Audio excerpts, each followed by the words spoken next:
Mesdames, Messieurs, chers collègues, j'ai le grand plaisir de vous présenter Claudine Loisel, qui est docteure en chimie de l'université Julius Maximilians de Würzburg en Allemagne et qui est maître de recherche et responsable du pôle scientifique vitrail du laboratoire de recherche des monuments historiques de France à Champs-sur-Marne, où elle est donc en charge des analyses, de l'expertise, des diagnostics, des projets de restauration de vitraux classés et inscrits au titre de monuments historiques de France. Et donc, entre autres, elle s'occupe de tous les vitraux des grandes cathédrales et de nombreux autres édifices importants. Elle a aussi participé à plusieurs recherches dans le cadre de projets européens pour la conservation des vitraux et entre autres de grands projets internationaux du Corpus Vitriarum, donc, qui est l'organisation internationale de tous ceux qui s'occupent des vitraux, et d'ICOMOS, le Conseil international des monuments et des sites. Et elle a d'ailleurs été nommée la présidente de ce comité international pour la conservation des vitraux. Elle a évidemment beaucoup publié sur la technique et la dégradation et restauration des vitraux historiques. C'est donc elle, évidemment, qui a été appelée pour les vitraux après l'incendie de la cathédrale Notre-Dame de Paris. L'incendie de cette cathédrale en 2019, le 15 avril 2019, on est presque à une date, à peu près à une date d'anniversaire, a suscité à travers le monde, et vous le savez, un sentiment complet de sidération, non seulement chez les amateurs d'architecture médiévale et de patrimoine, mais aussi auprès de tous les millions de touristes qui connaissent cette cathédrale ou qui auraient bien l'envie ou qui avaient bien l'envie d'y aller. Mais immédiatement, on fit appel aux différents spécialistes pour examiner, étudier, chacun dans son domaine, l'état de l'édifice et ce qu'il convenait de faire, de ne pas faire et comment le faire. C'est ce qu'a montré une très belle émission que beaucoup d'entre vous ont peut-être vue sur Arte et où on voit d'ailleurs Claudine Loisel avec un beau casque jaune par ailleurs. Alors tout le monde a été fort sceptique quant au délai promis, vous vous en rappelez, pour les travaux. Mais il semble bien que les délais seront respectés. Et en Belgique, ça fait évidemment rêver, c'est donc possible. Il s'agissait à Notre-Dame d'évaluer rapidement la situation. Et une étude de vitraux, comme de tous les autres aspects du monument, fut immédiatement mise sur pied, ainsi qu'un timing des différentes opérations qui devaient suivre. Claudine Loisel vous expliquera tout cela. Mais que fallait-il faire? Quand fallait-il le faire? Évidemment, pourquoi fallait-il le faire? Et comment, avec toutes les précautions nécessaires, manipuler, déposer les vitraux? Que pourrait-on alors constater? Que devrait-on entreprendre? Comment traiter? Que fallait-il restaurer? Qui le ferait? Etc. Mais comme le dit le proverbe, à quelque chose malheur est bon. Et la dépose des vitraux a aussi permis de larges et exemplaires collaborations à grande échelle. Scientifiques divers, historiens d'art, conservateurs, restaurateurs, car au-delà de l'assainissement, de la conservation, de la restauration des vitraux qui est en cours, l'examen de ceux-ci permet de mieux comprendre les œuvres, leur histoire, leur technique, les matériaux, le métier de ceux qui les ont réalisés, la mise en œuvre et, entre autres, la peinture, les différentes interventions aussi qui les ont réparés et sauvés au cours des temps. Et je cède donc la parole à Claudine Loisel qui va vous parler de tout cela. Bonjour à tous, ravie d'être dans votre beau pays, la Belgique. Et c'est un plaisir d'être parmi vous et de pouvoir vous parler de ce projet un peu particulier, cette aventure humaine et gigantesque. Donc, je vous emmène avec moi dans Notre-Dame et on va voir en fait ce qui s'est passé en fait spécifiquement pour les vitraux. Voilà ce qu'on va voir aujourd'hui. Normalement, voilà. Donc, comme vous le voyez sur cette photo, on voit globalement en fait tous les vitraux historiés sont dans un très bon état de conservation. Donc, sur la photo de droite, vous voyez en fait cette photo qui n'est pas un montage. On est vraiment en fait dans cet effet de catastrophe. Et en dessous, en fait, on voit cette rose qui est dans un parfait état de conservation. Et donc, le choc a été vraiment et a amené beaucoup d'émotions aussi quand on rentrait bien évidemment dans l'édifice. Moi, j'y suis rentrée la première fois le 24 avril 2019. Et je dois dire qu'en effet, là, on prend un bon coup sur la tête. Et puis, très vite, en fait, on met en place les actions, on a les réflexes pour agir et accompagner l'architecte en chef des monuments historiques, Philippe Villeneuve, qui s'est très vite entouré de 2 autres architectes, Pascal Prunet et Rémi Fromont, pour mener à bien ce grand projet et cette grande opération de restauration. Donc, comme je vous le disais, si on fait le petit listing, constat d'état, tous les vitraux historiés sont dans un bon état de conservation. Les problèmes qu'on peut observer, ce sont sur la vitrerie des combles, dans la toiture, où là, on a juste de la vitrerie losangée, ce que vous voyez sur la photo du centre. Eh bien, vitrerie losangée, sans peinture, vraiment quelque chose de très simple. L'objectif, c'était d'amener de la lumière dans les combles pour y voir quelque chose, dans cette belle forêt. Donc, c'est ce que vous voyez. Et là, on a vraiment, en fait, eu explosion. On est vraiment au contact du feu, donc on va avoir une interaction forte avec la matière vitreuse, on va avoir les verres qui fondent, on va avoir des modifications chimiques de ces verres. Donc ça, je vous en parle parce qu'on va en reparler plus tard. Et puis, donc si vous voyez la photo, vous regardez la photo de gauche, là, on est stupéfait, puisqu'on retrouve, en fait, là, vous avez une vision sur le côté nord de la nef, avec les vitraux de Jacques Le Chevalier, où on a, en fait, des vitraux en parfait état de conservation. Alors pourquoi les vitraux n'ont pas été touchés ? 2 points importants que vous avez pu lire dans la presse, vous avez pu en entendre parler. On a une voûte qui a joué son rôle de bouclier, de protecteur. C'est bien pour ça qu'on mettait des voûtes aussi. On avait compris l'intérêt, ils avaient compris, parce que nos prédécesseurs avaient en fait l'expérience de tout ça. Et puis les pompiers, en fait, ont eu un rôle essentiel et ont mené une intervention exemplaire avec une petite pluie fine au départ, même si ça a été critiqué de l'autre côté de l'Atlantique. Mais comment ça ? Ils n'en mettent pas plus. Eh bien non, il fallait en fait vraiment procéder. C'était long, il fallait vraiment agir doucement, délicatement, pour ne pas écrouler complètement l'édifice et puis préserver en fait les vitraux. Et là, dans les plans de sauvegarde qui sont des documents et des opérations qui sont menées en amont pour chaque édifice et chaque cathédrale, entre autres, on a vraiment en fait un plan de sauvegarde qui explique comment on doit intervenir. Et une des préconisations, évidemment, si c'est possible, c'est d'éviter d'apporter de l'eau en direct sur les vitraux de façon à éviter tout choc thermique. Souvenez-vous, vous avez tous fait, moi la première, de l'eau trop chaude dans un verre, ça se passe parfois très mal. Donc en effet, là, ça a été bien géré.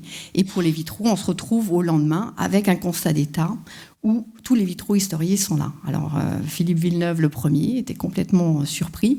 Et on était ravis de ce constat. Et très vite, en fait, les différents plans d'attaque, je dirais, pour restaurer et préserver Notre-Dame se sont mis en place. Alors là, je vous propose un petit récap qui est très succinct, mais je vous ai mis aussi 2 liens. Vous pourrez aller voir sur le site du ministère de la Culture. Vous avez donc ces 2 sites. Vous aurez des informations sur les vitraux du Moyen-Âge, les vitraux du 19e, et même plus que ça, sur l'architecture. C'est un site qui a été étoffé en fait depuis le 15 avril. Ce qu'on peut dire, pour une petite synthèse, c'est qu'on a énormément de vitraux. On a plus de 120 verrières, même plus de 130, et on a plusieurs niveaux. On va avoir le niveau 0, niveau rez-de-chaussée, on va dire, où là, on a 37 baies. Niveau 1, donc ce qu'on appelle les tribunes, où on est avec à peu près 43 baies. Le niveau 2, on est avec 44 baies. Le niveau 3, c'est un niveau 3 qui est complémentaire du niveau 2, où on a 8 baies, et qui est lié en fait à Viollet-le-Duc. Et puis le niveau 4, qui a été complètement détruit, donc qui et qui représente en fait la vitrerie qui se trouve dans la charpente. Ce qui est intéressant à Notre-Dame, parce que finalement, moi j'ai commencé à travailler sur Notre-Dame en 2014. Là, Philippe Villeneuve m'appelle, me contacte en disant voilà, on prépare les opérations de restauration de cet édifice. Et donc, il faut qu'on anticipe, qu'on réfléchisse ensemble à comment on va procéder, tranche par tranche. Et donc, on était en 2014 sur la dépose de quelques panneaux pour voir l'état et entamer en fait les protocoles de restauration pour les années à venir. Alors tout ça évidemment a été chamboulé puisqu'il a fallu tout faire d'un coup et différemment. Mais ce premier contact avec Notre-Dame en 2014, pour moi, ça a été l'occasion de voir que c'était vraiment en fait un endroit où on avait aussi l'histoire du vitrail de différentes époques, puisqu'on va retrouver en fait dans cet édifice des vitraux du XIIe, du vitraux du XIIIe. On a des restaurations du XVIe, du XVIIIe, du XIXe et du XXe. Donc ça c'est assez riche aussi. Et cet édifice a vécu au rythme des siècles avec les citoyens qui l'ont accompagné et qui s'en sont occupés. Et la grande opération menée par Viollet-le-Duc au XIXe a été extrêmement importante et a permis qu'elle soit toujours là. Alors ici, je vous mets une de mes photos préférées, parce que si le monument, évidemment, c'est de la pierre, du verre, mais c'est aussi une aventure humaine exceptionnelle et essentielle. Et là, vous avez en fait l'équipe des maîtres verriers, de tous les ateliers qui ont fait la dépose qui a eu lieu en fait du 25 avril au 3 mai, comme je vous l'ai indiqué dans le texte. Et alors, ce qu'il faut expliquer, c'est qu'en fait, à ce moment-là, donc, on est juste après l'incendie. Philippe Villeneuve commence à réfléchir aux différentes actions, à la logistique. Et là, dans ses projets, il se dit, OK, on va déposer les vitraux des baies hautes, qui sont plus proches de la toiture, parce que là, je dois vraiment intervenir. Il faut que j'ai l'espace libre. Évidemment, il faut que j'évite de casser les vitraux. On est bien d'accord. Donc, dans ce contexte-là, et puis il avait une première idée qui était de mettre un plancher qui porterait sur les bas des baies. C'était ça son idée initiale. Après, ça s'est très vite changé, puisqu'on est vraiment dans un chantier aussi, il faut bien que vous gardiez ça en tête, depuis 4 ans, qui bouge en fait de semaine en semaine, si ce n'est pas de jour en jour. On est vraiment sur de l'hyper modulable. Et donc, pour cette raison, donc, il décide de faire déposer les baies hautes. Et puis, c'est surtout qu'on a aussi les arcs-boutants qui sont assez fragilisés quand même, qu'il faut venir soutenir. Et vous avez dû voir, en fait, dans différents journaux, on est venu les renforcer avec des cintres en bois qu'on est venu caler dessous, et là on est dans du millimétrique. Et à proximité des vitraux, évidemment, c'était prendre trop de risques. Donc pour toutes ces raisons, en fait, on a déposé ces vitraux et on a pu intervenir de façon sereine sur la partie de la voûte et les murs qui la soutiennent. Donc la dépose est programmée, tout ça se fait très vite. Organisation des échafaudages, toute l'équipe que vous voyez là, les différents ateliers sont appelés dès le 22 avril. Ils commencent le 25. Vous donnez une petite échelle du temps. La disponibilité des ateliers, on est à peu près sur une 50aine de personnes qui vont déposer ces vitraux, qui vont déposer les 25 verrières qu'on va voir ensemble. Qu'est-ce qui va se passer en fait après ? On va avoir en fait de septembre 2019 à janvier 2020 une intervention en fait du LRMH, donc le laboratoire de recherche des monuments historiques, et on va établir plusieurs pôles vont intervenir, donc le pôle vitrail, le pôle peinture murale, le pôle pierre, le pôle bois et le pôle métal, de façon à établir les protocoles pour la décontamination, parce que vous avez bien en tête en fait ce nuage un peu jaune qui est apparu en fait après l'incendie, et on se retrouve en fait avec un nuage contenant des particules de plomb qui se sont évidemment déposées sur tous les matériaux. Donc là, très vite, on a bien en tête qu'il faut procéder à une décontamination pour préserver la santé de tous et permettre de travailler de façon sereine dans l'édifice. Donc on va mettre en place des protocoles de décontamination et de restauration de ces vitraux. Ensuite, une autre phase importante, là on est en août 2020 jusqu'à décembre 2020. Ce qu'on aura fait à l'échelle de quelques chapelles, on va procéder à des tests sur des chapelles. Vous avez l'opération test sur les chapelles pour valider les protocoles. Et l'objectif, c'est d'évaluer les coûts et les délais pour les restaurations. N'oubliez pas, on a quand même en fait un délai qui est bien donné. Alors là, qui s'avère être jusqu'au 8 décembre 2024. Donc il faut que la restauration rentre dans ce délai. Donc il faut s'organiser de façon à ce que tout puisse tenir. Donc évaluer les coûts et les délais sur des interventions plus minimalistes et des interventions plus poussées, de façon à laisser l'architecte choisir et d'établir, en fait c'est le dernier point que je vous présente ici, la réalisation du cahier des charges et le lancement des appels d'offres. Et là on arrive donc en avril 2022. Voilà un petit peu le timing. Là, juste après l'incendie, le 16 avril, alors autant vous dire que le 15 au soir, on était tous quand même au téléphone, les uns les autres, en disant ok, plan A, plan B, plan C. Je crois que j'étais jusqu'au plan Z quand même, sur est-ce qu'on a des micro morceaux de verre ou est-ce qu'on a encore des panneaux. Dès le 16, en fait, on voit qu'on a moins de complications que prévu, puisqu'on a tout est resté in situ. Maintenant, il faut quand même aller voir de près dans quel état sont les panneaux. Et là, très vite, en fait, il y a le rôle essentiel des historiens d'art du Centre André Chastel. Et Karine Boulanger a fait un travail énorme, accompagnée de Michel Hérold à cette époque-là, où ils sont allés prendre des photos, faire la numérotation, en fait, ce que vous voyez ici, le plan avec la numérotation de toutes les baies.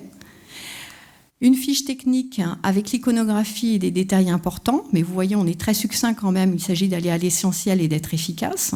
Et puis un document hyper précieux qui est la numérotation des baies.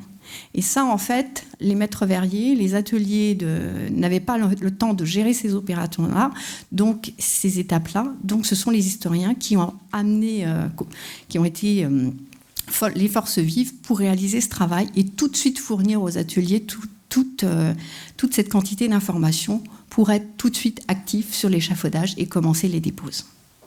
Donc vous voyez en fait comment la transdisciplinarité qui est souvent bien décrite dans les livres, là elle était vraiment aussi au quotidien et on a tous été vraiment aux côtés de l'architecte et aux côtés du conservateur du monument, très soudés pour avancer au mieux et dans les temps. Donc, si on regarde ces baies qui ont été déposées, quelques photos. Ici, vous avez les baies du chevet qui sont... donc, vous voyez les délais quand même, 25 avril, 30 avril.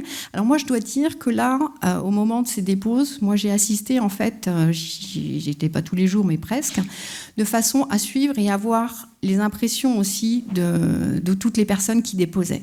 Savoir comment étaient les panneaux, voir l'état de surface, leurs impressions, pour vraiment documenter tout ça de façon à être plus efficace pour après aussi.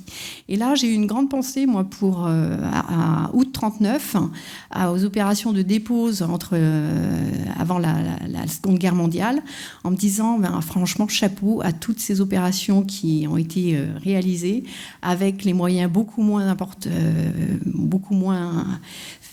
facilitant le travail que ce qu'on a aujourd'hui. Et c'est vrai que là, c'était un moment intense en émotion et une sorte d'union sacrée entre tous ces ateliers qui sont malheureusement bien souvent concurrents, mais là qui se sont serrés les coudes pour avancer ensemble et faire ce beau travail de dépose. Donc ici, vous voyez des vitraux de Charles-Laurent Maréchal, dit Maréchal de Metz. Donc on est sur des vitraux qui ont été créés en 1860 à peu près. Donc voilà, on est sur 13 baies de 58 panneaux. Un petit calcul, un petit exercice de maths, 754 panneaux, pour vous donner une notion de l'ampleur de la tâche. Il y avait les serruriers aussi. Il y a 3 ateliers de serruriers qui étaient là en fait, parce que toute la serrurerie a été démontée aussi pour être traitée en atelier. Donc ici, vous voyez maintenant la dépose des baies de la nef. Donc là, on est sur des vitraux de Jacques Le Chevalier, des vitraux 20e qui ont commencé à être réalisés en 1961 et je crois que la fin de la repose, c'était 1966. On est sur 12 baies, 79 panneaux, un petit cumul de 948 panneaux. Et puis là, j'attire votre attention sur, vous voyez ici des petits points blancs. Et bien là, en fait, on a quelques petites casses sur 4 panneaux qui sont dues en fait à la chute de la flèche qui est venue érafler en fait ces 4 panneaux. Et si vous vous souvenez de cette flèche, en fait, on a des parties métalliques, des décors. Et bien, on a retrouvé des décors de cette flèche accrochés sur les vitraux, qui étaient posés là comme des petits oiseaux, en fait, en quelque sorte. Mais voilà, pour vous montrer en fait l'endroit où on a le plus d'impact sur les vitraux historiens. Donc autant vous dire que là, on s'est dit, quelle chance quand même, malgré cette catastrophe, pour les vitraux. Hein. Alors, moi, je m'occupe de cette partie-là. Et vous voyez ici les échafaudages qui ont été montés assez dans l'urgence pour vraiment faciliter le travail et être en toute sécurité pour les différents ateliers. Alors ça, je vous montre ça parce que c'est vrai que l'importance de la documentation, on ne le dit jamais assez, le travail des historiens, toutes les archives sont vraiment des ressources importantes. Et là, en fait, quand ce que je viens de vous montrer, là, les petits accros liés à la chute de la flèche, eh bien, on a des parties manquantes où on n'a pas le souvenir en fait, du dessin spécifiquement. On n'a plus les cartons de Jacques Le Chevalier. Tout de suite, on se dit, mince, il nous manque tous ces documents. Mais on a eu la chance quand même de retrouver grâce à l'INA, des documents, des archives où on voit Jacques Le Chevalier parler de ses vitraux et les peindre aussi. Donc ça, et entre autres, utiliser des outils particuliers, des petits pinceaux caoutchouc, enfin très spécifiques, qui ont pu être rachetés parce qu'ils sont toujours dans le commerce et qui ont permis en fait de reprendre et de compléter, de restaurer les parties manquantes de ces vitraux. Donc ça, l'importance en fait de toute cette documentation et de laisser des traces pour aider le futur. Lors de la dépose de ces vitraux, eh bien, un point important, parce que comme je vous le disais, on est dans l'urgence, il faut faire vite. Alors, autant pour le chevet, on avait un monte-charge, on était en tout confort, hein, puisqu'on préparait en fait la restauration de la flèche, mais au niveau de la nef, que ce soit côté nord ou côté sud, il y avait juste en fait un échafaudage avec des échelles, 8 niveaux d'échelle. Donc quand on est dans l'urgence, en fait, on se dit que ce serait bien de trouver une solution qui aille un peu plus vite pour déposer les vitraux.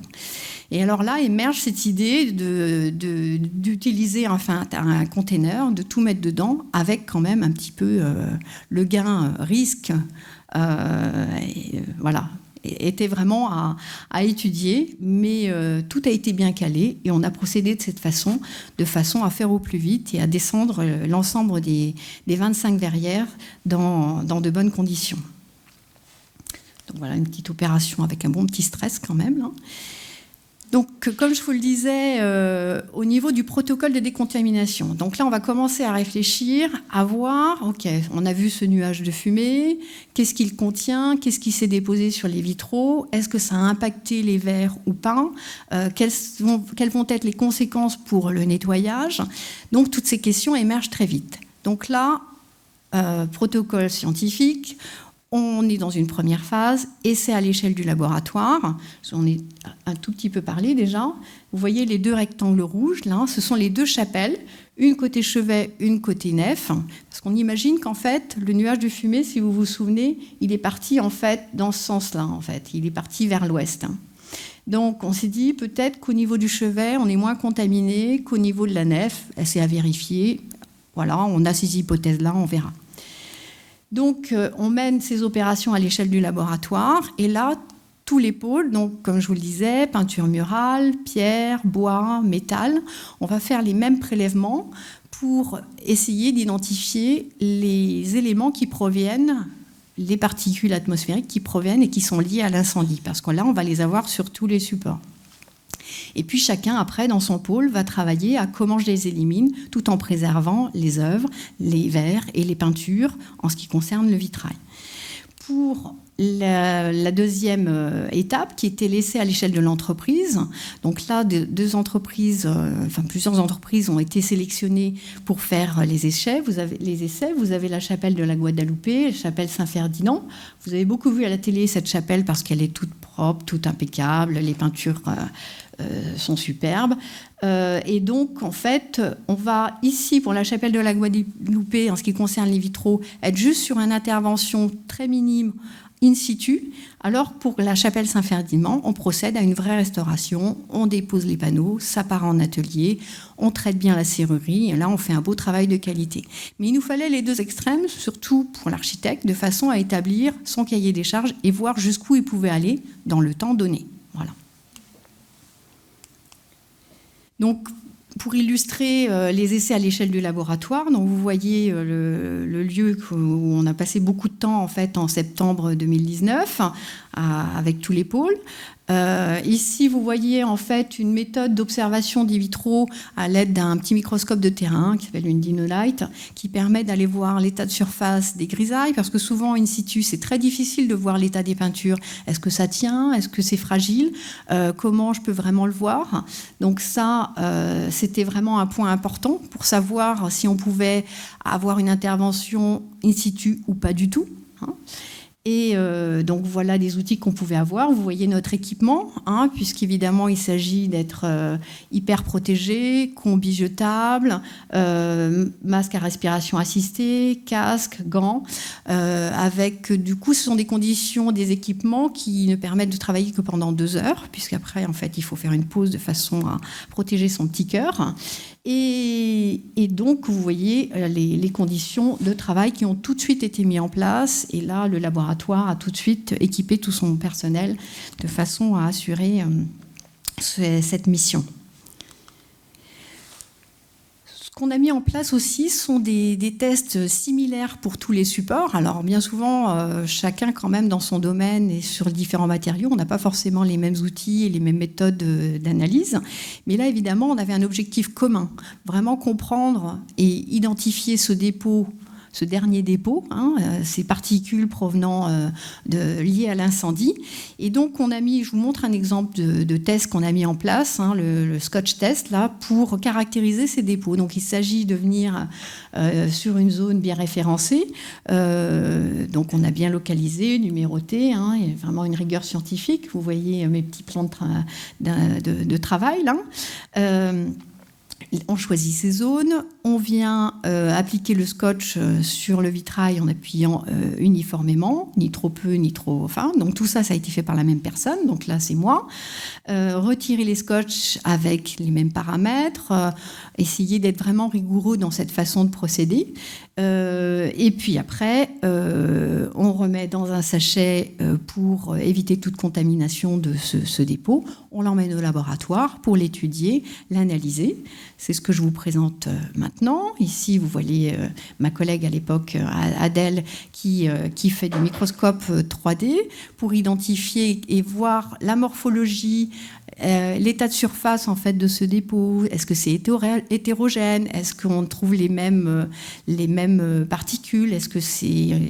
Est-ce qu'on a la même densité partout? Alors, c'est ce que vous voyez en fait. Là, je vous ai illustré une baie avec des prélèvements qui ont été faits à différents niveaux. Et très vite, en fait, on se rend compte que c'est très, très hétérogène. Mais après, on utilise d'autres techniques analytiques qui sont extrêmement intéressantes, telles que le microscope électronique à balayage, associé à une microsonde EDS qui permet une analyse qualitative, c'est-à-dire qu'on va avoir une information sur les éléments chimiques qui sont présents dans l'échantillon qu'on analyse. Ici, donc, on va pouvoir avoir une information un peu sur la morphologie aussi, mais surtout la composition chimique, comme je vous le disais. Les résultats qui en sortent de tous ces dépôts pour les vitraux, mais qu'on a croisés aussi avec, comme je vous le disais, mes autres collègues des autres supports. Et bien pour les vitraux, bon, pas trop de surprise, on a quand même beaucoup de sulfate de calcium qui caractérise le gypse, qui s'est altéré, qui résulte en fait bien souvent des mastiques qui se sont altérés. Et puis on a quand même des petits nodules, des petites particules que vous voyez bien sphériques, comme ici, qu'on retrouve. C'est elles qu'on va retrouver partout. Elles ont des tailles assez variables, mais on est quand même à 2-5 microns. Et là, on est vraiment en fait sur les éléments qui proviennent de la toiture et qui caractérisent en fait ce nuage que vous avez pu voir à la télévision. Alors pour les vitraux, vous allez me dire, mais le vitrail, au niveau plomb, on est quand même bien plombé, parce qu'on a quand même le réseau de plomb, on a des peintures au plomb, et là on a une légère dernière petite couche de plomb qui arrive. Alors comment on fait la part des choses? D'où vient vraiment ce plomb? Donc c'est ce qu'on a aussi observé. Si vous regardez sur la photo du bas, là vous voyez ici un amas bien brillant, bien blanc.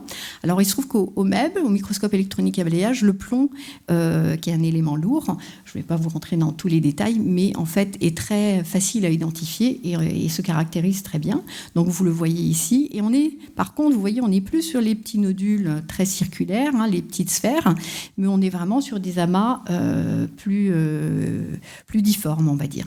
Et ces éléments-là caractérisent en fait les grisailles. Donc attention, quand on voit que c'est une peinture qui tient bien, mais on peut quand même avoir des petites particules de peinture qu'on appelle la grisaille. C'est un mélange de silicate de plomb et d'oxyde de cuivre et de fer, dans bien des cas. Et donc voilà, ça montre bien que les grisailles, les peintures, elles peuvent être fragiles quand même, et donc il faudra être attention lors du travail de restauration. Donc voilà comment, en fait, toutes ces observations, toutes ces analyses scientifiques vont aider aussi après au traitement et au choix des méthodes de restauration.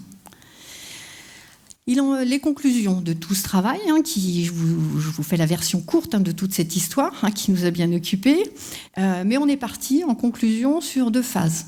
La phase, et moi j'y tiens à ce terme, parce que vous pouvez entendre, voilà, on est parti sur la restauration du tout. Attention, en effet, on s'occupe de tout, mais on va vraiment procéder à des phases de décontamination in situ, pour les vitraux du 19e siècle, où là on a une bonne tenue des peintures. Parce qu'il se trouve qu'on a cette chance, parce que bien souvent au XIXe siècle, on peut avoir des grisailles et des peintures fragiles. Là, il se trouve quand même que l'ensemble des verrières ont une bonne tenue de leur peinture. Donc ça, c'était aussi une chance dans ce malheur. Donc, pour cette phase de décontamination, on interviendra in situ avec pinceau doux et aspiration, avec évidemment des aspirateurs avec des filtres et pas de façon à ne pas remettre dans l'atmosphère les particules, mais à bien les absorber et les éliminer. Et puis par contre, pour les baies hautes qui ont été déposées, là on va procéder à une restauration de qualité dans les règles de l'art, dans un atelier. On pourra bien traiter la serrurerie, on pourra faire un beau travail sur les 2 côtés des panneaux et remettre les vitraux in situ à la fin de l'opération. Donc voilà en fait les 2 protocoles majeurs qui ont été mis en place pour les vitraux. Donc ça, c'était les protocoles à l'échelle du laboratoire. Maintenant, ce sont les entreprises qui vont opérer et donc vont réaliser à l'intérieur de la cathédrale la restauration. Ici, vous voyez en fait à gauche la chapelle de la Guadalupe, ici, avec, évidemment, comme tout est contaminé, à un moment, il s'agit d'isoler les chapelles. Alors, c'est bien par chapelle parce qu'on a quand même une petite possibilité d'isoler, avec ce que vous voyez ici, des bâches de confinement, avec un sas d'entrée, de façon à bien isoler l'endroit et à procéder, en fait, à la décontamination. Ici, vous voyez la chapelle Saint-Ferdinand, où là, on a déposé les vitraux, comme je vous le disais, si bien que les restauratrices de peinture murale ont pu faire du beau travail, elles, sans être gênées en fait, par les vitraux aussi. Et là, vous voyez les tout débuts de l'altération, tout était recouvert et tout était noir. Donc là, évidemment, on a vu émerger des couleurs, vous voyez du rouge, du bleu, blanc-rouge en fait, qui est en parfait accord en fait, avec les vitraux aussi. Et ça, c'était intéressant de voir que le projet de Viollet-le-Duc, il y avait une harmonie globale et une harmonisation de l'ensemble. Donc ça, c'était aussi, je dois dire, un des premiers petits plaisirs qu'on a eu dans cette catastrophe. Les ateliers ont été restaurés les vitraux ont été restaurés dans l'atelier Vidrail France. Ici, vous voyez Emmanuel Putanier avec Frédéric Pivet, qui est restaurateur de vitraux, et une présentation à l'établissement public, et Jonathan Trouillet est ici, donc qui fait partie des personnes importantes qui ont la gestion de cette opération. Et vous voyez les différentes opérations et les essais de nettoyage pour la restauration sur panneaux déposés. Le résultat est ici avec un rendu parfait et très très satisfaisant. Donc ça, c'était le niveau plus de ce qu'on pourrait faire. Donc grâce en fait à toutes ces informations là sur les 2 phases, Philippe Villeneuve et toute son équipe, là on est à peu près pour vous donner une idée aussi. Donc les ateliers, les bureaux en fait des architectes sont sur la Basse-Vie, qui est dans le petit jardin qui est juste à côté de Notre-Dame. Vous avez pu voir en fait cet espace-là. On est à peu près sur, je ne sais pas combien ils sont d'architectes, mais pour Philippe Villeneuve, il est déjà entouré de 15-20 personnes. Pascal Prunet a aussi une équipe assez importante, et Rémi Fromont. Donc vous voyez un peu tout ce monde qui fourmille et qui s'active.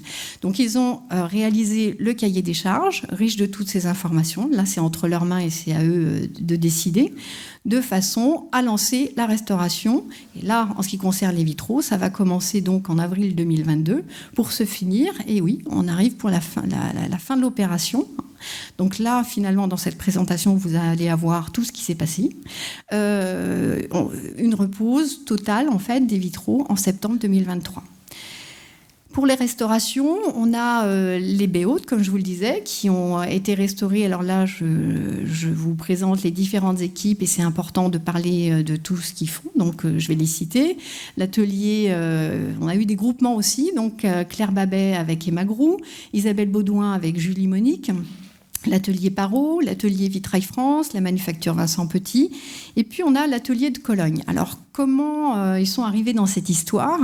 Eh bien, il s'agit d'un mécénat. En fait, il faut savoir qu'en Allemagne, il y a eu une cagnotte qui a été mise par les citoyens allemands pour apporter en fait une contribution et une aide à Notre-Dame. On est avec un budget, je crois qu'on est à plus de 750 000 € quand même. Et donc, ça a été un don fait pour la restauration de Notre-Dame.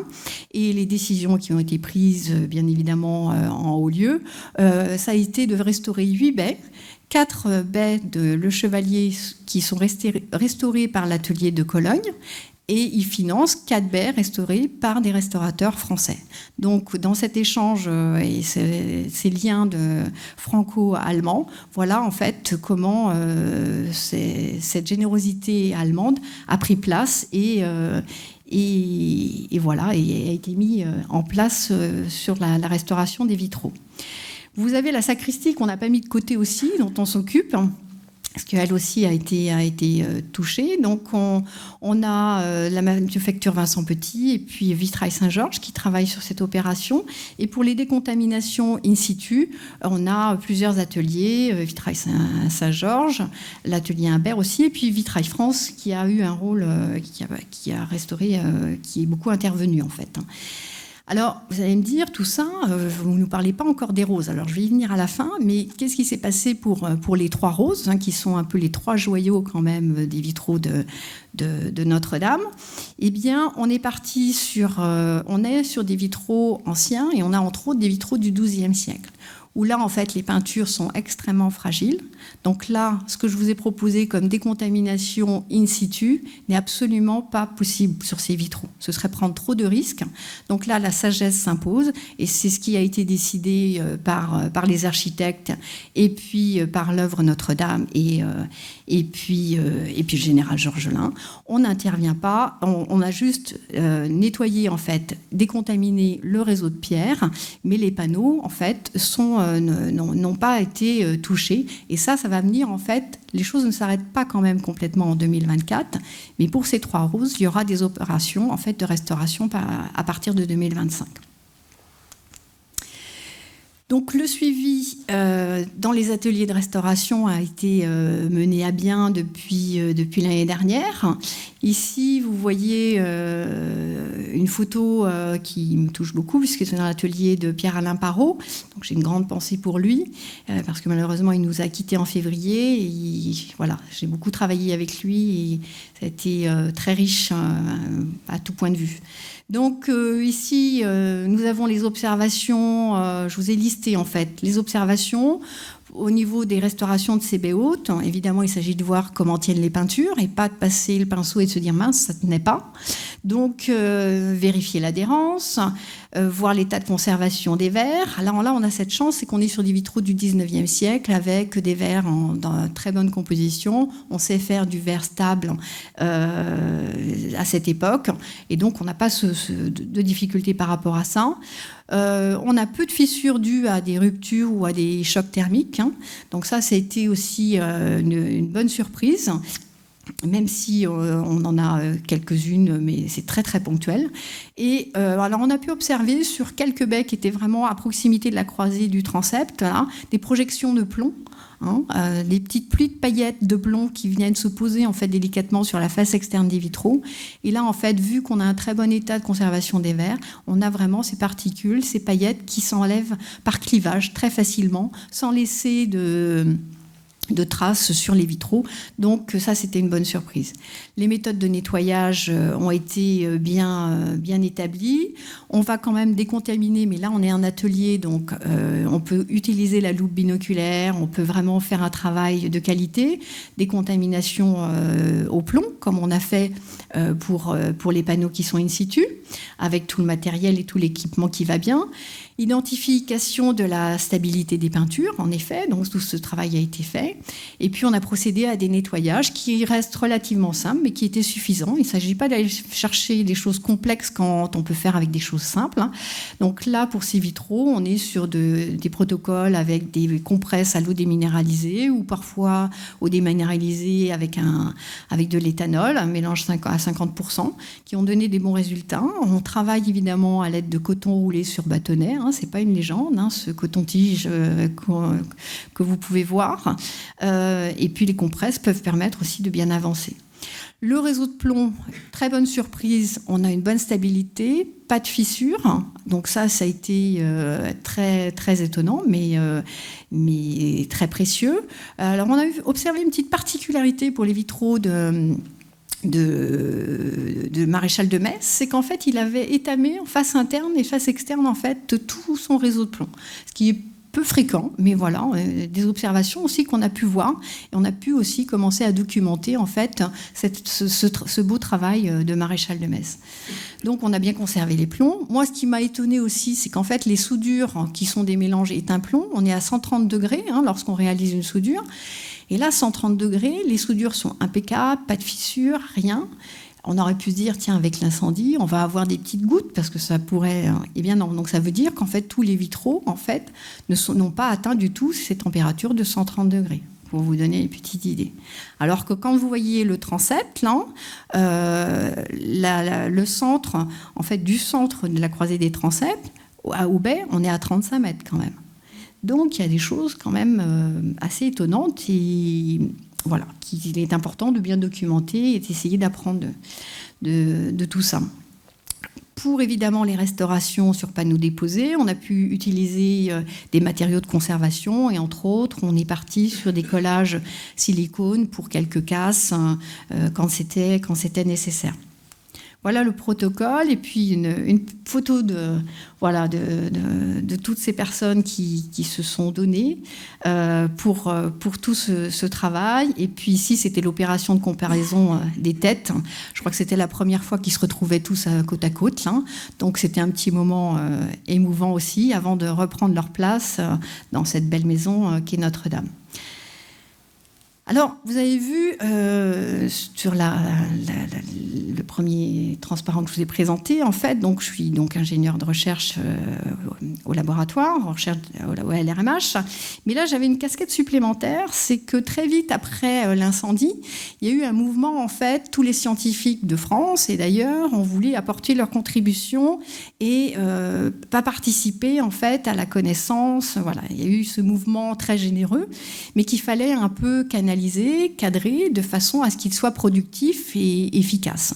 Donc dans ce contexte-là, en fait, il y a eu le chantier scientifique du CNRS et du ministère de la Culture qui s'est mis en place et avec la création de plusieurs groupes de travail, dont le groupe vert. Ça, vous pouvez aussi trouver les informations sur le site du ministère de la Culture. Donc vous avez, si je fais la liste des groupes, vous avez le groupe Pierre, bien évidemment, le groupe Bois, qui sont les deux gros groupes, parce qu'évidemment, l'impact a été très important sur ces deux matériaux, le groupe vert, le groupe métal.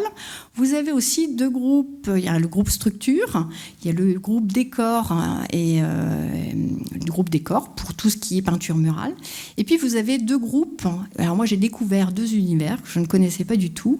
Les émotions patrimoniales, le groupe Emobi, où là en fait on va vraiment s'intéresser à l'impact que cette catastrophe a eu sur les gens et comment ça se manifeste. Et il y a des gens qui travaillent là-dessus. Donc moi, j'ai découvert tout cet univers extrêmement riche. Et puis le groupe j'ai oublié son nom, avec Mylène Pardoen, sur le son, alors ça va me revenir, où là, elle est en fait à l'écoute de Notre-Dame et elle essaie de retrouver les sons du Moyen-Âge. Donc ça aussi, c'est toute une aventure et extrêmement intéressante. Donc pour le groupe Vert, si on en revient à nos affaires qui nous occupent aujourd'hui, l'objectif, c'était de réaliser un état des lieux des recherches qui avaient été faites sur Notre-Dame. Où on en est? Qu'est-ce qui a étudié? Qu'est-ce qui reste à faire?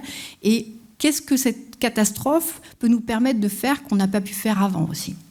Puisque là, on va avoir un accès à tous les vitraux, donc c'est l'occasion aussi d'en profiter. Donc, il s'agit de mettre en place des programmes de recherche scientifique. Donc, ça se met en place à partir de 2019 autour des vitraux de Notre-Dame. Pour donc, les deux objectifs, pour soutenir les actions de restauration. Évidemment, il faut que ça rapporte et que ça vienne nourrir la restauration. Et puis aussi, il n'y a pas que Notre-Dame, il faut aussi que ça dépasse le cadre de Notre-Dame et que ce soit bénéfique pour les autres chantiers. Et même si, évidemment, on ne souhaite pas d'autres catastrophes, mais voilà, quand ça arrive, qu'on puisse en fait avoir des outils ou des méthodologies qui nous aident à gérer en fait les catastrophes. Donc, ces deux thématiques de recherche qu'on a mis en place au sein du groupe Vert, je vous les décris. Vous avez une thématique 1 sur la caractérisation du dépôt de surface sur les vitraux et interaction avec les matériaux. Et la deuxième thématique est une recherche sur la connaissance des vitraux du XIIe jusqu'au XXe siècle de cet édifice. On a mis en place 3 projets en fait, pour la thématique 1. Le premier projet sur la conservation et restauration de vitraux soumis à des catastrophes, avec un diagnostic et caractérisation des vitraux de Notre-Dame. Le projet 2 va s'intéresser à l'interaction du plomb. On l'a appelé interaction plomb, plomb ND d'ailleurs. Interaction du plomb avec différents matériaux. Comment ça réagit et comment je traite et comment je procède. Et puis un troisième projet sur le développement d'un nouvel outil pour la caractérisation stratigraphique des dépôts sur les vitraux de Notre-Dame. Puisque là, en fait, dans un rêve, ce qui serait bien, c'est quand on a le vitrail, si je pouvais avoir un outil qui me permette d'analyser, ok, je commence par le dépôt extérieur, donc la petite couche qui provient de l'incendie. Et puis après, si on prend les vitraux de Maréchal de Metz, souvenez-vous, en fait, ils ont été reposés en 1860. On est à plus de 160 ans, en fait, d'archives de pollution, qui est extrêmement intéressant, ça aussi. Qu'est-ce qu'elle raconte, cette archive? Donc, tout devient aussi précieux. Donc, l'idée, c'est de l'analyser en stratigraphie. Plus j'avance et plus je vais analyser cette couche. J'arrive sur les différentes peintures. Si j'ai plusieurs peintures, est-ce que je peux les identifier? Et puis pour arriver au vert. Donc ça, en fait, c'était un peu le rêve suprême. Et vous allez voir, en fait, comment on a abordé cette thématique-là et comment on a mis en place un projet sur ce sujet. Thématique 2, en fait, on est sur la caractérisation des verres et des peintures au cours de la restauration, analyse à l'aide de différentes techniques. Qu'est-ce qu'elles apportent, ces techniques analytiques? Est-ce qu'elles sont utiles ou pas? Comment on peut les mettre en place aussi? Et puis, un document important qui est la reprise du recensement des vitraux parisiens, qui a été publié en 1978. Alors, une petite pensée pour Grodecki, Tarallon, et puis Françoise Perrault, que j'ai vu dernièrement. Et puis, voilà, reprendre en fait ce premier volume du recensement des vitraux en France par le Corpus Vitrarum. Et là, c'est Elisabeth Pillet qui coordonne en fait ce projet-là, extrêmement important. Donc, si on en revient à les 3 projets qui se concentrent en fait sur ce dépôt, comment mieux le caractériser, le comprendre. Et le premier en premier. Donc, ici, vous avez ce projet qui a été mené par Julie Monique, qui a réalisé un stage de 6 mois au LRMH, avec un financement LRMH, dans le cadre de son Master 2 en conservation-restauration des biens culturels. Donc, c'est une restauratrice de vitraux.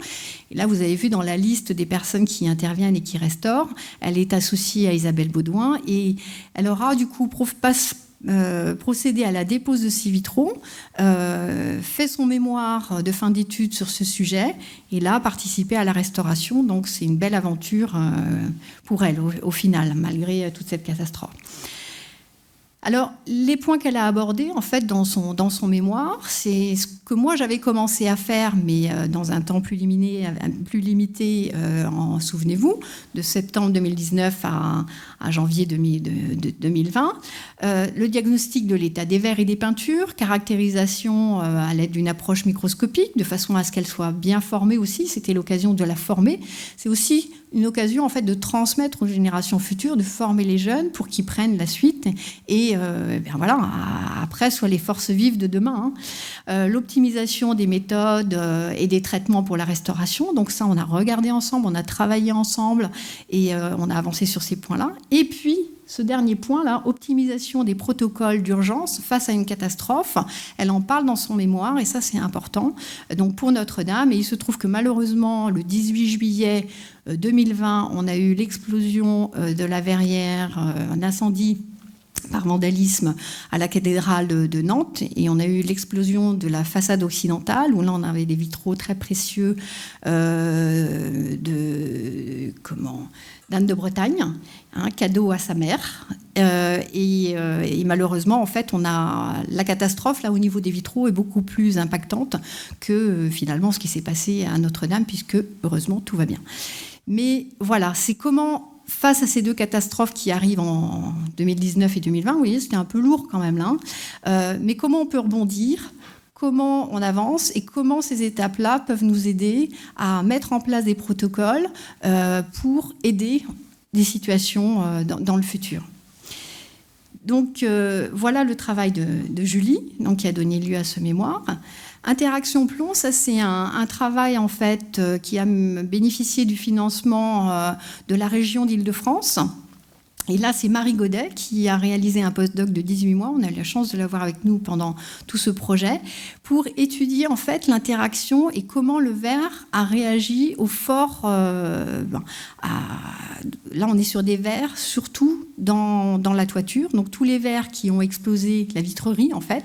Et quelle est l'interaction en fait du plomb avec le verre. Donc c'est vraiment en fait une étude très spécifique pour le verre, mais c'est un projet qui est, je dirais, multimatériaux, puisque c'est un projet qu'on a monté avec mes collègues, donc Aurélia Azema, qui est responsable du pôle métal, et Véronique Vergès, Belmain, qui était la responsable du pôle pierre. Et donc, c'était de poursuivre, en fait, cette recherche qu'on avait commencé à mener sur la caractérisation des composés plombifères à l'échelle macro et nanométrique. Donc, voilà le travail que Marie a réalisé, et puis déterminer les interactions des matériaux inorganiques constituant les verres, les peintures et les plombs, et comprendre le mécanisme à l'origine de la formation de ces composés, puisque pour les verres qui étaient sous les voûtes, là, on va avoir en fait des cristallisations, des phénomènes très impactants en fait, vraiment pour des verres qui ont été proches, touchés par les flammes. Donc ça, c'est le travail que Marie a mené. Là, on est en cours d'écriture des différents articles pour valoriser tout ça et en laisser la trace. L'autre projet dont je vous parlais, alors non, ça c'est la suite de l'interaction plomb. Pour vous montrer quelques photos quand même. Vous voyez, donc ça, c'est la vitrerie losangeuse dont je vous ai parlé plusieurs fois. Vous voyez, là, c'est plus du tout transparent. Hein. On est vraiment sur des verres qui ont une modification chimique. Et ça nous intéressait en fait de l'étudier. On a également prélevé des dépôts proche de l'orgue, qui était un élément majeur aussi, cet orgue. Hein. Donc, comment bien le traiter et caractériser en fait les dépôts qu'on a eu sur cet orgue. Ici, vous voyez des pièces de verre qui ont été très touchées par les flammes et qui ont eu un changement de coloration, des fissures très caractéristiques de choc thermique. Et puis, je vous ai mis un exemple de la pierre, où là, on a aussi une interaction avec le plomb dans cette zone. Là, on est au niveau des pignons, hein, où on a vraiment une modification aussi de la surface de la pierre. Le troisième projet qui qu'on a mis en place à partir de 2019, auquel on a réfléchi, puisque finalement, vous voyez, il a commencé, et là, en fait, j'ai pas corrigé, mais il a commencé au 1er avril. C'était pas une blague, mais il a commencé au 1er avril 2022. On a la chance d'avoir avec nous Astrid Tasioli, qui fait une thèse de 3 ans sur ce beau sujet. C'est une thèse qui est financée par la Fondation EDF, par le C2RMF. Alors, le C2RMF, c'est le Centre de recherche et de restauration des musées de France, qui se trouve à côté du Louvre, dans les locaux du Louvre, puisque le pavillon de Flore fait partie du C2RMF. Et pour vous situer, en fait, le LRMH et le C2RMF sont les 2 gros laboratoires du ministère de la Culture, un qui travaille sur les monuments historiques et l'autre qui travaille sur les objets musées. Mais ce sont vraiment, en fait, les 2 piliers de cette recherche extrêmement importante au sein du ministère de la Culture. Et vous voyez en fait que dans les partenaires, on a un collègue, Alexandre Girard, qui fait partie de EDF, parce que EDF, suite à l'incendie, n'ont pas voulu forcément en fait apporter un mécénat financier, mais c'était vraiment participer activement, et ont décidé de proposer en fait des forces vives, je dirais, pour réfléchir et travailler ensemble. Et dans ce contexte-là, en fait, on a monté ce projet de thèse que mène Astrid, de façon à, alors voilà un petit listing des objectifs, observer et analyser la couche strati dont je vous ai parlé tout à l'heure, la couche stratigraphique, le dépôt pour identifier la morphologie des différentes couches, développer un outil d'analyse à l'accélérateur Grand Louvre d'analyse élémentaire. Alors vous allez me dire, mais qui c'est cet Aglaé, et surtout qu'il n'y a pas Sidonie à côté. Donc Aglaé, c'est en fait un accélérateur de particules qui se trouve dans les sous-sols du C2RMF, au Louvre, et qui est dédié spécifiquement aux œuvres du patrimoine et qui permet une analyse quantitative. Donc c'est un petit joyau aussi. Et là, sur la photo, vous voyez en fait le nez d'Aglaé. Alors je vous ai pas mis une grande photo de toute la chaîne, puisqu'on envoie un faisceau de protons qui est bien canalisé, orienté et stabilisé, de façon à ce qu'ils viennent sur l'œuvre qui est analysée. L'œuvre, les éléments chimiques qui constituent le matériau vont réagir différemment. Chaque élément va donner une information différente et les différents détecteurs vont pouvoir en fait nous aider à identifier la nature chimique et la nature, on va avoir une information quantitative, ce qui est extrêmement précieux. Donc on a la chance d'avoir accès à ce bel outil et l'idée évidemment c'est d'optimiser cette machine dans le cadre de ce projet autour de Notre-Dame, mais bien évidemment avec des retombées pour les autres œuvres d'art et pour d'autres vitraux aussi. Donc, dans les objectifs, c'est atteindre l'information micrométrique. Plusieurs détecteurs ont été mis en place. Je vais vous passer toute la technique. Mais on va avoir en fait une technique de tomographie RBS qui va permettre d'obtenir en fait cette information dans la stratigraphie du matériau, ce qui n'était pas possible jusqu'à présent. Donc c'est vraiment en fait un projet important qu'on souhaitait mettre en place. Et là, en effet, je dirais que ça a été l'occasion de bouger les choses et de faire avancer ce projet. Dans les thématiques de recherche, et thématique 2, donc, qui était sur la recherche sur la connaissance des vitraux du XIIe au XXe siècle. Alors là, je vous ai mis, en fait, on se rend compte que quand on veut travailler sur ce type de projet, il faut des équipes pluridisciplinaires, transdisciplinaires, alors chacun appelle ça comme il veut, interdisciplinaires. Mais la force, en fait, de l'union, ça marche. Et donc, dans cette équipe, on a vraiment des historiens, des scientifiques de la conservation, physiciens, chimistes, des géologues, des restaurateurs, l'architecte et le conservateur aussi vont avoir un rôle essentiel. Et ensemble, c'est ensemble qu'on avance. Donc, les questions qu'on a en fait dans ce type de projet, je vous donne les règles un peu assez générales et puis qu'on a vraiment adaptées aussi pour Notre-Dame, c'est s'interroger sur, par exemple, je vous ai listé les enjeux scientifiques, s'interroger sur le degré d'authenticité des vitraux. Alors, vous allez me dire, pour Maréchal de Metz, là, ça va, c'est 19e, on sait tout normalement quand même de ces vitraux. Eh bien, méfiez-vous, en fait, et même l'origine des verres, en fait, on ne sait pas dans quelle verrerie ils ont été fabriqués. Donc, par exemple, voilà une énigme qu'on essaie de résoudre. Définir et quantifier la palette de couleurs des verres. Donc voilà des choses qui sont importantes. Déterminer la composition chimique des verres. discuter des conditions de fabrication. Alors là, pour le 20e, pour le 19e, la question se pose moins, mais dans d'autres projets sur des vitraux plus anciens, on va avoir des questions. Est-ce que ça a été fabriqué en cive, en manchon? Donc voilà des tas de questions qui se présentent à nous. Et la compréhension des processus d'altération, il ne faut pas oublier qu'au LRMH, en effet, la connaissance du verre, et moi c'est de là que je viens, en fait, cette chimie fondamentale du verre, quels sont les processus d'altération du matériau. L'objectif, c'est de mieux comprendre pour mieux conserver, ce que disait Pasteur, à fin 19e. Et voilà, on est vraiment dans cette lignée, dans cette mouvance, bien comprendre pour bien conserver et préserver, et transmettre aux générations futures. Compréhension donc de ces processus. Et puis un dernier point qui est extrêmement intéressant et qu'on aimerait bien voire bien avancé, c'est distinguer les provenances temporelles et géographiques des verres.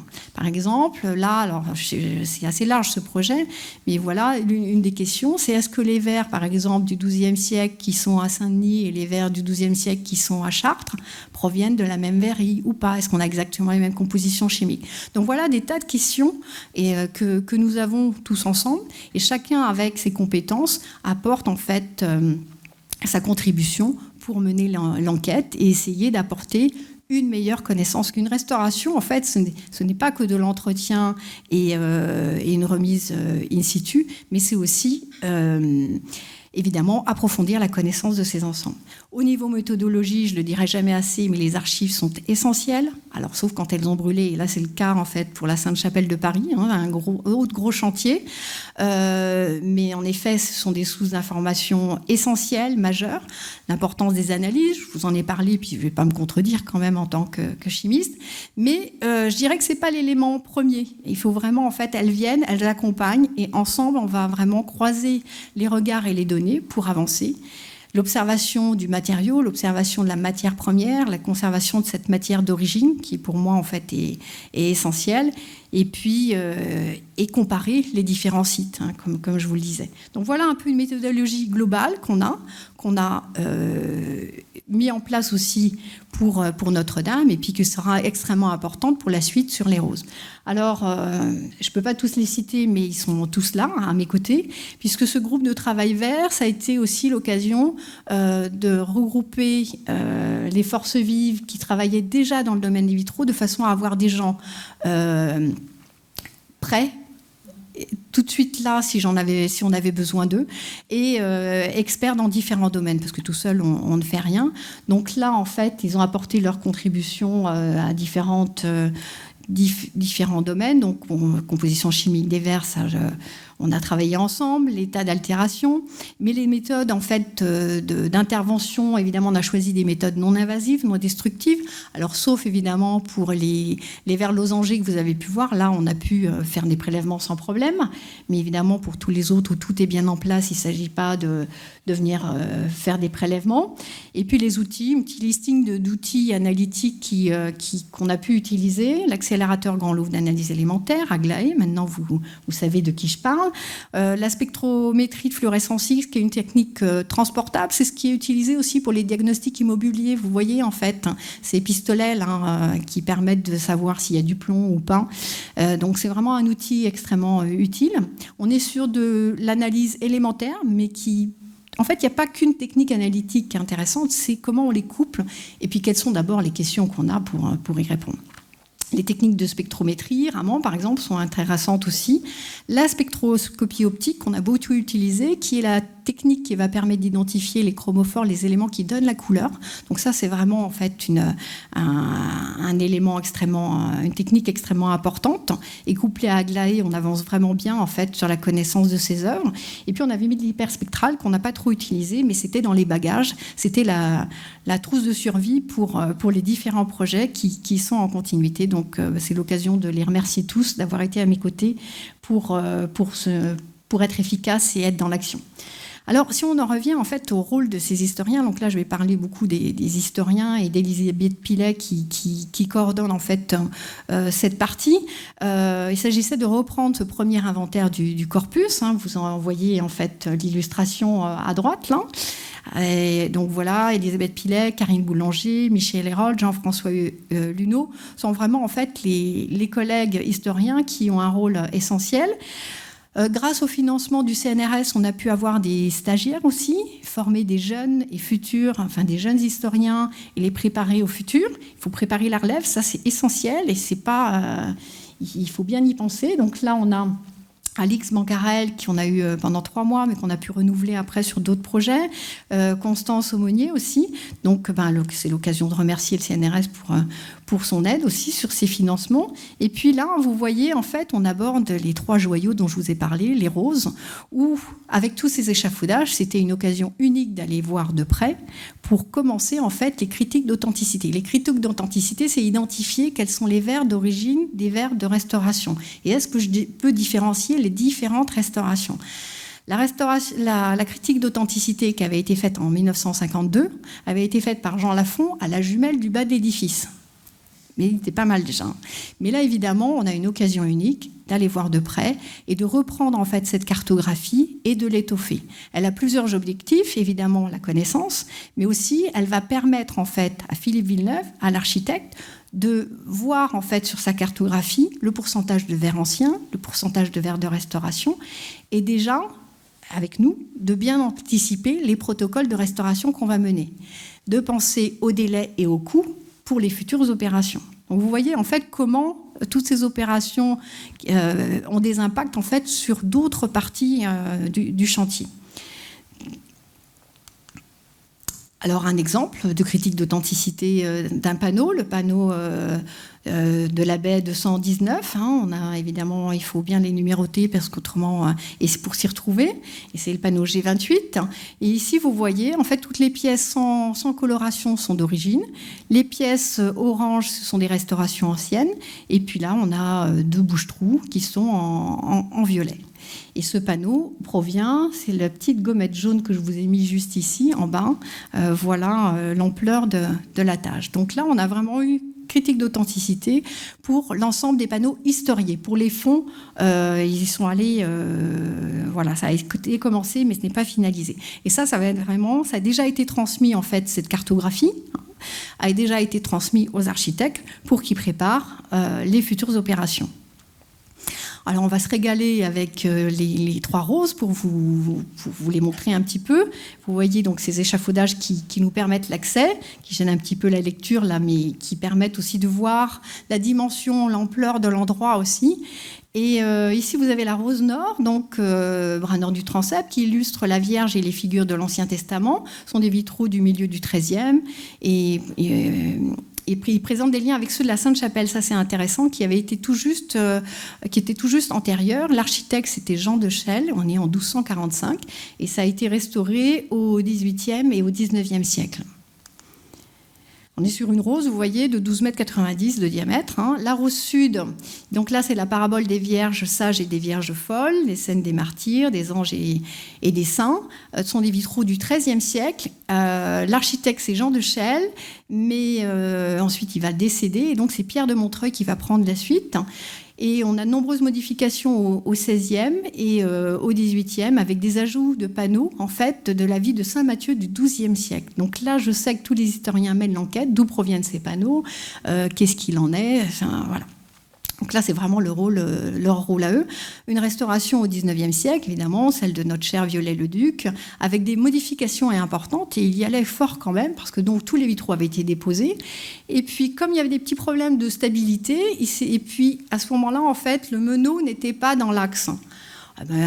Pas de problème, je décale toutes les pierres d'un pétale et je mets le réseau dans l'axe.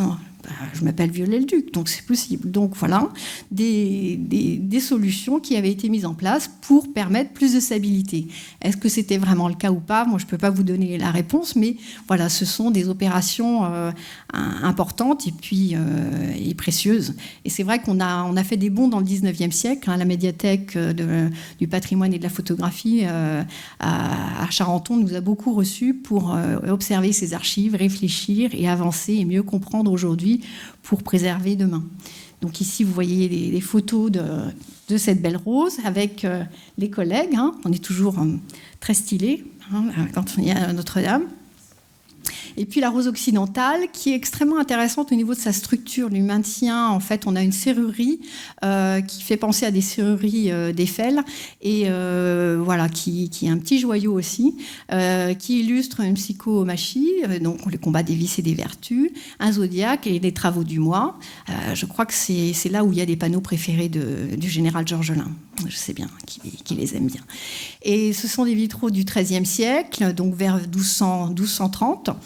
Et il y a eu des restaurations au XVIe et au XIXe. Et là, c'était une grande discussion entre Karine et Michel sur ces vitraux et sur ces panneaux. Donc voilà, il y a des moments où je les ai pris au piège avec des photos qui sont très parlantes. Alors, évidemment, je ne pouvais pas venir en Belgique sans parler d'un petit panneau qui se trouve quelque part chez vous. Donc, voilà l'affaire. Donc, au niveau de la Rose Sud, on a ce panneau de l'Annonciation du XIIIe siècle qui a été restauré et reposé en 1861 par Guillaume Brice. Donc, il fait bien son travail, peintre verrier du XIXe, tout va bien. Et ensuite, on a une petite intervention sur ce vitrail par un certain Alfred Gérante, un petit filou, je crois, qui est peintre verrier. Et on se retrouve avec ce panneau d'Anvers qui est actuellement en fait dans votre beau musée de Mayer, Vandenberg à Anvers. Et donc il est ici. Alors là, c'est après restauration, parce qu'il y a eu une restauration au moment où nous on était dans la catastrophe. Vous restauriez le petit panneau de... Donc, trêve de plaisanterie, en fait, et pour avoir échangé avec Yoscan, c'est vrai que ça a été l'occasion de parler, en fait, de cette restauration et d'échanger, en fait, sur Notre-Dame. Donc ici, c'est le panneau avant restauration et après restauration. Et puis ici, vous avez une jolie copie du 19e qui se trouve à Notre-Dame. Donc tout va bien, hein, écoutez. Alors, je vous ai localisé, c'est difficile à voir, mais voilà, je vous ai mis la petite gommette jaune pour vous indiquer un petit peu où se trouve ce panneau. Et... alors, moi, j'ai découvert cette histoire avec, je suis allée lire, entre autres, l'article de Françoise Perrault, qui, dans Bulletin Monumental, qui a fait un petit article très court et qui parle de l'histoire de ce panneau. Donc, n'hésitez pas à aller voir et vous en saurez tout autant que moi sur cette affaire. Et puis, si ça se trouve, vous connaissez bien mieux l'histoire que moi. Là, il vous aurait fallu Elisabeth Pillet ou Karine Boulanger pour vous parler de cette affaire. Mais voilà aussi, en fait, sur Notre-Dame, on a des vitraux comme ça, qui y a eu des vitraux voyageurs qui sont partis, hein, pour simplifier les choses et puis pas trop taper sur la tête d'Alfred, là. Mais voilà, ça fait partie aussi de la vie de ces monuments, de la vie de ces vitraux. Même si on a l'impression en fait que c'est impossible de les faire se déplacer comme ça, eh bien on a des surprises parfois incroyables. Et là à Notre-Dame, il y en a 2 qui sont aussi, je crois, dans un musée à Genève, hein, et puis 2 qui sont partis dans des collections privées, hein, je crois, bien de l'autre côté de l'océan, je crois. Mais voilà, une histoire. Là, il se trouve que c'est quand même pas très loin. Donc voilà, un petit aller Paris-Anvers, et on peut créer ce lien aussi sur l'histoire de ces panneaux. Là, vous avez donc tous les partenaires de ce groupe de travail, les historiens, comme je vous le disais, les scientifiques de sciences dures, hein, des géologues, des chimistes, des physiciens, qui constituent ce groupe de travail vert et qui ont été très précieux. Quelques publications pour en savoir plus, parce que j'imagine bien que suite à ça, vous allez aller tout lire sur Notre-Dame. Il y a 2 articles qu'on a publiés dans Journal of Cultural Heritage. Le premier, en fait, qui a été un petit peu piloté par Karine, est important. En fait, on fait un constat et sur la méthodologie, en fait, suite à un incendie, comment on procède. Donc ça, moi, j'aurais bien aimé aussi trouver des articles de ce type. Donc, voilà, c'est l'idée de transmettre. Et puis, Elisabeth Pillet, qui a coordonné le 2e article, parle plus de l'histoire des vitraux. Donc, si ça vous intéresse, n'hésitez pas à aller voir. On a aussi collaboré à un ouvrage, Notre-Dame de Paris, par les éditions Cherche Midi, qui parle en fait de la naissance de ces groupes de travail au sein de ce chantier scientifique, ministère de la Culture.